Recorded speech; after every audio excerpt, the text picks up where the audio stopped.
JBN, we keep you informed. I'm Michelle Jones, and in the news, cops refute claims woman was abducted in Portmore. The Jamaica Constabulary Force JCF is refuting claims that a woman was kidnapped by men traveling in a Toyota Probox in Portmore, St. Catherine on Thursday. The lawmen are advising members of the public to be cautious of misinformation and to desist from sharing the video. The police wish to advise members of the public, as well as the holder of the YouTube account, that this information is false and they are to desist from sharing the information, the JCF's Corporate Communication Unit, CCU, said. Reports from the police are that on Thursday, a bailiff from the court, along with a member of the JCF in plainclothes, went to the woman's house in Portmore to execute a warrant of commitment. The woman featured was reportedly unable to fulfill the order by the court. She was arrested and taken to the Bridgeport police station. The men lawfully executed the order by the court, and there were no reports of abuse by the young woman, the police said. Law enforcers are urging social media personalities, including vloggers, to desist from sharing wrong information as it compromises the safety and the security of the individuals involved. They are reminded to be responsible and to verify information with the police before posting. 3 nabbed after a gun found in car trunk. 3 men are now in custody after a gun was found in the trunk of a car in Westmoreland on Wednesday. Reports from the Savlamar police are that about 11 p.m., a team of officers conducted an intelligence-led operation during which they intercepted a Toyota Probox motor car. A detailed search of the vehicle resulted in one Smith & Wesson .40 pistol with 9.40 cartridges being found hidden in a section of the trunk. The 3 men were subsequently arrested. However, their identities are being withheld pending further investigations.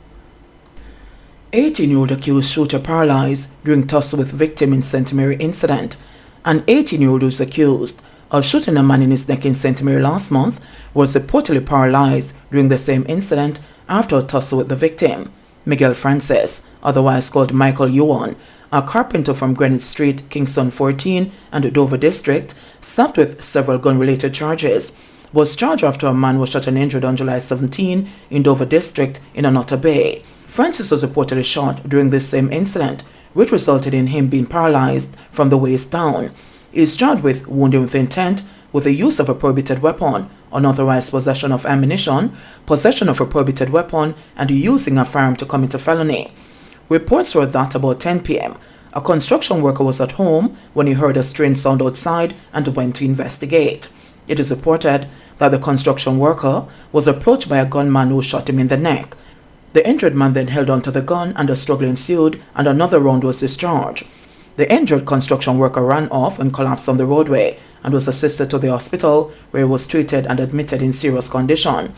The police were summoned to the scene of the incident, and while searching the crime scene, they found Francis about 15 meters away, suffering from what appeared to be a gunshot wound to his chest. He was rushed to the same hospital for treatment. While there, he was pointed out by the construction worker as the shooter. He was taken into police custody, treated and admitted. Man killed at party was allegedly involved in shooting of luxury, say police. 3 people are dead and another 4 nursing gunshot wounds following a shooting incident at a bar on Rusden Road in Rockfort, Kingston on Thursday night. According to the police, the shooting is as a result of an ongoing gang feud between warring factions in the area. Philip Kendrick Smith, Deputy Superintendent of Police in charge of operations at the Kingston Eastern Division, said one of the deceased, identified as Warren Benjamin, was allegedly involved in the 2022 shooting of a man known as Luxury. My name is Philip Kendrick Smith. I'm a Deputy Superintendent in charge of operations at the Kingston Eastern Division. All right. We are currently at the scene of a alleged triple murder and a shooting incident that took place at the intersection of Rusden Road. We are currently at a specific location at a bar where the incident took place at about 11:10 p.m. yesterday or last night. What we have gleaned so far is that there are 2 rival gangs within the space.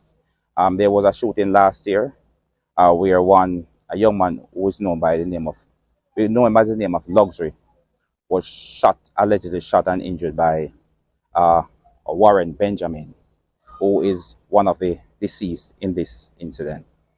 Information is that they came to a gathering here at this location, and men from the different factions met upon each other, and there was gunfire. As a result, the 3 persons died as a result of the incident, and 4 persons are currently being treated at the hospital. 1 person who has died would be deemed to be one of the instigators of the incident itself. Other 2 persons were patrons at the incident. We had no knowledge of it, and definitely would not have been approved by the hierarchy of the Kingston East Division. Based on events that have been occurring within the division itself, we have made a decision that no parties or no permits would be granted for any parties, especially in the Rockfort, the Mountain View, the Rollington Town spaces. So we are just imploring persons to apply for permits, and if same is granted, we... DSP Philip Kendrick Smith speaking to reporters. VAS takes legal action against PNP General Secretary over comments at party rally. Minister of Science, Darrell Vaz, has taken legal action against General Secretary of the People's National Party, Dr. Dayton Campbell, for comments he has deemed defamatory. During a recent PNP gathering, Campbell allegedly made libelous remarks about Vaz, who is now seeking damages. In the lawsuit, Vaz's legal team highlighted that the defamatory statements were live-streamed to thousands of viewers, and that in addition to costs alluding to damages, Vaz is also seeking interest pursuant to the Law Reform Miscellaneous Provisions Act. After being served with the documents, Campbell has 2 weeks to respond to Minister Vaz's lawsuit. St. Elizabeth man charged for a fatal shooting during bar fight. The St. Elizabeth police have arrested and charged a man for murder almost a year after he fled the parish, following the killing of 22-year-old Teville Green, otherwise called Frost, in Jointwood District. 36-year-old Seymour Mullings of Jointwood District was tracked by the police and located in Kingston.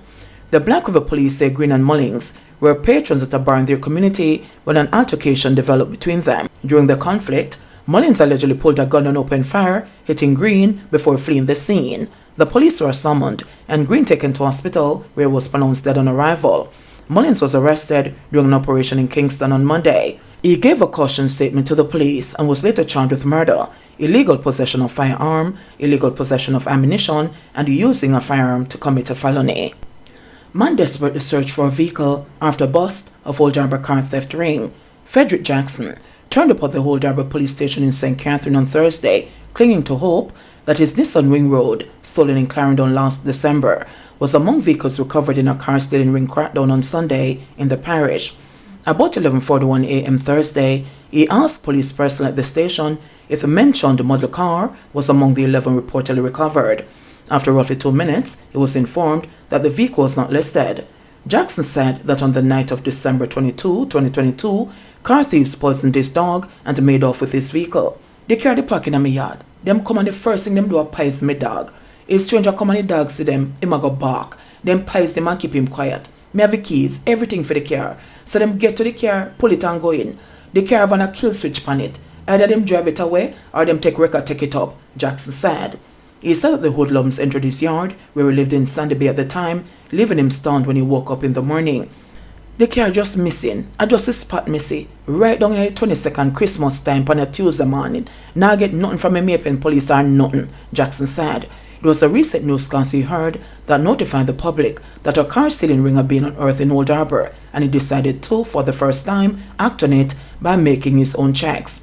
Even after he was told by the police that his car was not listed, he then drove to Loxley's Automart and Wrecking Services lot on Old Harbour Road, where some of the recovered vehicles were being housed for the police.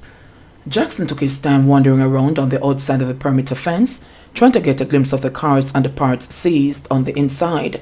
Around 12:45 p.m., a member of staff at the location said that several persons turned up and examined the cars and items recovered from a premises in Gordonwood District in St. Catherine. The employee also said that they were no longer allowing anyone onto the lot.